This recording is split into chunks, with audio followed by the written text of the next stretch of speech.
No sé cuánto tiempo ha pasado desde que la vecindad empezó a sentirse así, como si respirara, como si cada tabla podrida y cada ladrillo húmedo guardara un pulso oscuro que se sincroniza con el mío.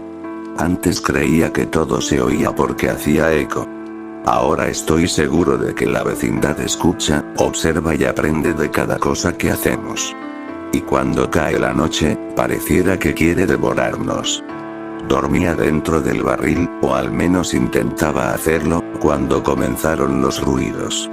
Al principio pensé que era don Ramón, tropezando en la oscuridad como siempre, pero esta vez los pasos parecían arrastrarse como si algo pegajoso los jalara desde el suelo. Cada movimiento iba acompañado de un crujido largo, húmedo, como madera que se parte por dentro. No me atrevía a asomarme. El frío me abrazó desde los pies hasta el cuello, demasiado intenso para ser real. Era como si algo invisible se hincara detrás de mí y respirara apenas, esperando. Pero no es la primera vez. Desde hace semanas, la vecindad se siente errónea. En el día parece normal, aunque más callada de lo común. Pero al caer la tarde, las sombras se estiran demasiado, como si quisieran alcanzar algo. Yo trato de ignorarlo, aunque cada vez se vuelve más difícil. Ese día empezó como cualquiera, pero desde muy temprano sentí que algo estaba mal. Cuando salí del barril, no había risas, no había gritos, no había nada. El silencio era tan profundo que dolía. Caminé hacia el patio principal. El aire olía a tierra húmeda, pero también a algo más. Algo metálico, como cuando uno se raspa la rodilla y la sangre se seca al sol. Traté de no pensar en eso. Entonces vi a doña Florinda parada frente a su puerta. Pero no se movía. No parecía respirar. Tenía la espalda rígida, los dedos tensos, como aferrados a algo que no podía ver. Y cuando por fin giró la cabeza, muy despacio, vi que sus ojos parecían más hundidos, casi vacíos. Me observó como si no me conociera. No dijo nada. Solo cerró la puerta sin hacer ruido. Me quedé helado. Ella siempre hacía ruido, aunque fuera por enojo. Pero ese silencio me hirió más que cualquier regaño. Seguí caminando y encontré a don Ramón sentado en una escalera, con los hombros encorvados y la mirada perdida. Parecía no haber dormido en días. Al acercarme, noté que temblaba ligeramente. Quise preguntarle qué tenía, pero no puedo hablar sobre eso. Solo puedo narrar lo que vi y lo que sentí. La vecindad, a su alrededor, parecía respirar. Cada pared tenía manchas nuevas. Cada grieta parecía moverse. Algo vivo latía detrás del yeso, empujando hacia afuera. Y a cada latido, don Ramón se estremecía, como si lo golpearan desde adentro del pecho. Me alejé corriendo. Pero no llegué lejos. Detrás de mí escuché la risa quebrada de Kiko. No la risa de siempre, exagerada y tonta, sino una más baja, más lenta. Como si alguien tratara de imitarlo. Lo vi parado frente a su pelota, pero no la tocaba. Tenía la cabeza inclinada hacia el hombro, como si su cuello ya no pudiera sostenerle el peso. Sus mejillas, que antes siempre estaban infladas, se veían hundidas, pegadas al hueso. Me observaba de un modo que me hizo sentir frío en las manos, como si quisiera que diera un paso más cerca para atraparme. Yo no lo hice. No podía. Mi espalda se tensó, mi corazón empezó a golpearme las costillas. La vecindad volvió a respirar. Entonces todo se oscureció por un momento, como si una nube hubiera tapado el sol. Pero no había nubes. Vi el cielo. Estaba claro, limpio. Sin embargo, la sombra siguió allí, hundiendo todo en un color gris enfermizo. Fue como si la luz huyera de ese lugar. Caminé hacia el pasillo que llevaba a la entrada. Necesitaba salir. Necesitaba aire. Sentía que la vecindad se me metía en la piel, pegándose como lodo frío. Pero antes de llegar a la salida encontré al profesor Girafales. Estaba tieso como una estatua en el centro del pasillo, mirando fijamente la puerta de doña Florinda, como si esperara que se abriera. Pero su rostro se veía distinto. Como si hubiera envejecido 20 años en una noche. Las arrugas estaban tan profundas que parecían cortadas a cuchillo. Sus ojos apenas tenían brillo. Y su mano derecha estaba extendida, esperando una respuesta que nunca llegaría. Quise rodearlo, pero cuando di un paso hacia la izquierda, su cabeza giró hacia mí. No su cuerpo. Solo la cabeza. Y no debería girar así. No de esa forma. No tan silenciosa. No tan rápido. Me observó durante varios segundos, con una expresión que no reconocí. No era enojo. No era tristeza. Era algo más. Algo vacío. Algo que había olvidado el concepto de humanidad. Volví a correr, pero era como si la vecindad estirara los pasillos.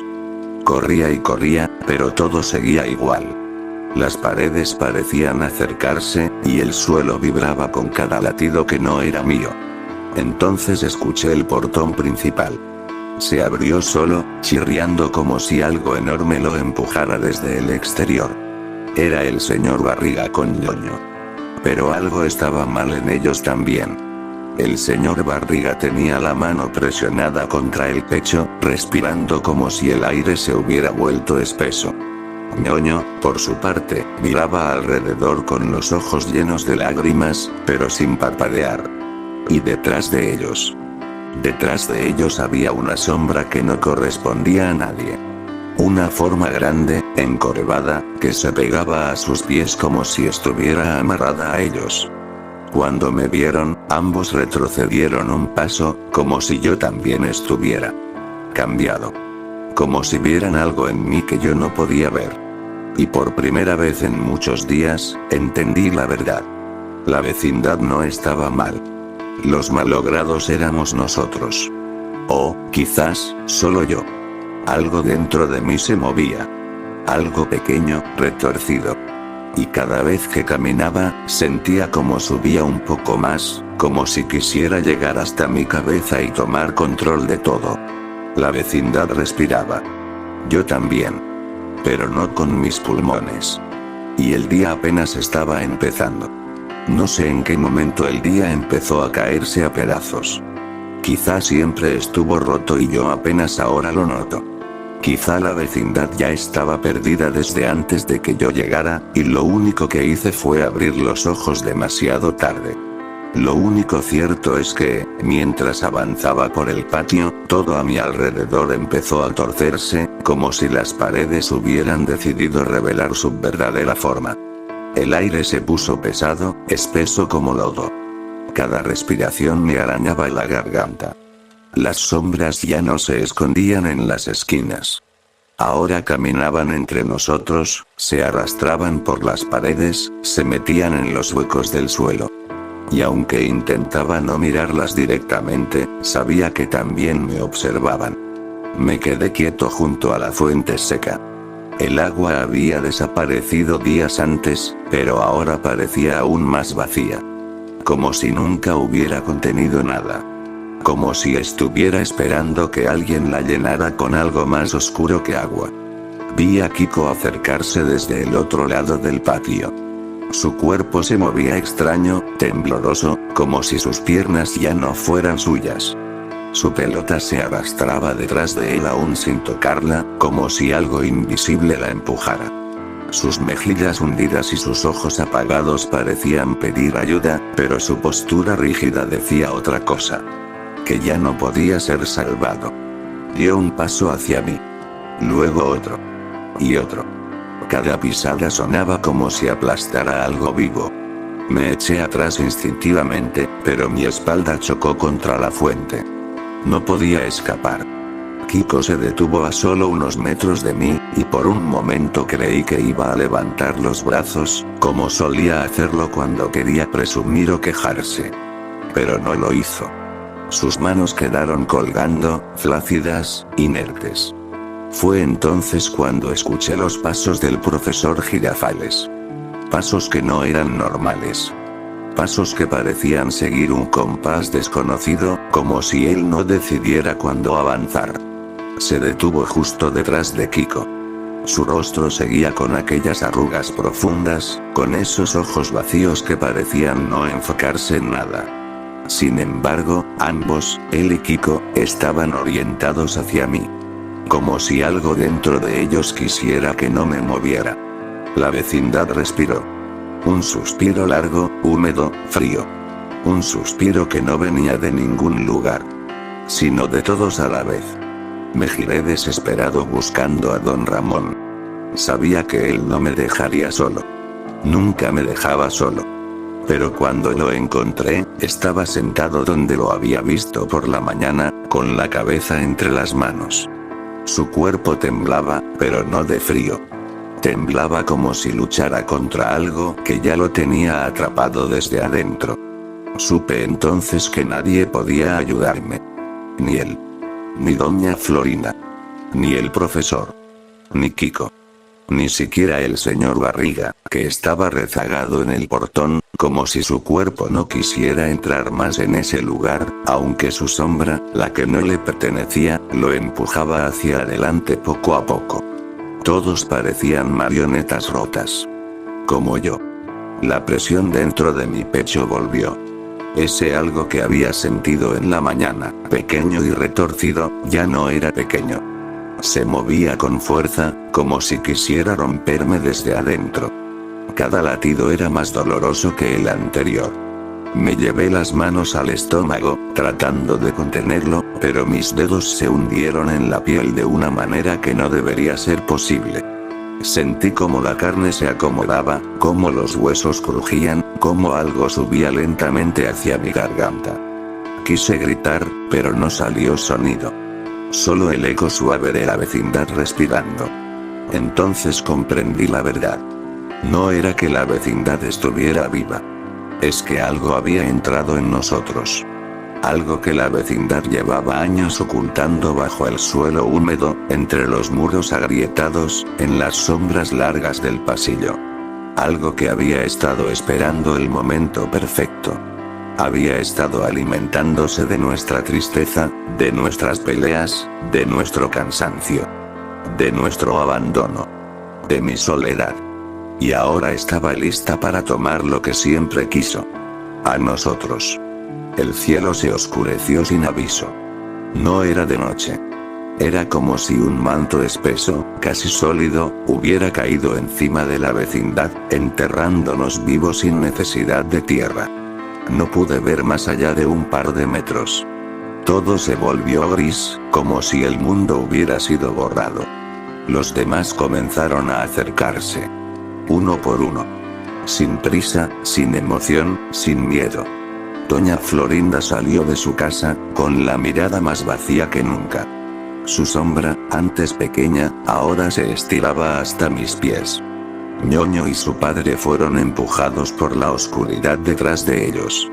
Doña Clotilde apareció desde su casa, aunque yo estaba seguro de que no la había visto entrar en todo el día.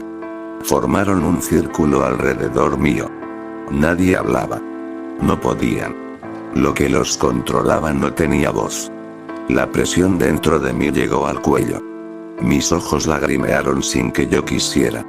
Sentí como mi cuerpo dejaba de obedecerme, como mis brazos se aflojaban, como mis piernas temblaban. Estaba perdiendo la batalla contra aquello que había crecido dentro de mí. No iba a poder detenerlo. Miré a los demás por última vez. Si hubiera tenido fuerzas, habría llorado por ellos. Por lo que fueron. Por lo que ya no serían jamás. La vecindad, nuestro hogar, había devorado nuestras vidas lentamente, en silencio, sin que nos diéramos cuenta. Y ahora, finalmente, me tocaba a mí. Me dejé caer de rodillas. No por decisión propia. Sino porque aquello dentro de mí ya había tomado el control total. El último pensamiento que tuve, justo antes de que la oscuridad llenara mis ojos, fue que quizá nunca fui importante. Quizá nunca fui querido. Quizá nunca fui nada. Y, por primera vez en mi vida, comprendí que la soledad no era estar sin nadie. Era esto. Ser borrado. Ser reemplazado por algo que nunca tuvo nombre.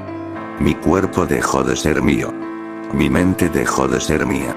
Y mientras los demás se inclinaban hacia mí, como si rezaran, como si se despidieran, lo entendí todo. La vecindad nunca nos necesitó a nosotros. Solo necesitaban nuestras sombras. Y ahora, finalmente, ya tenía la mía.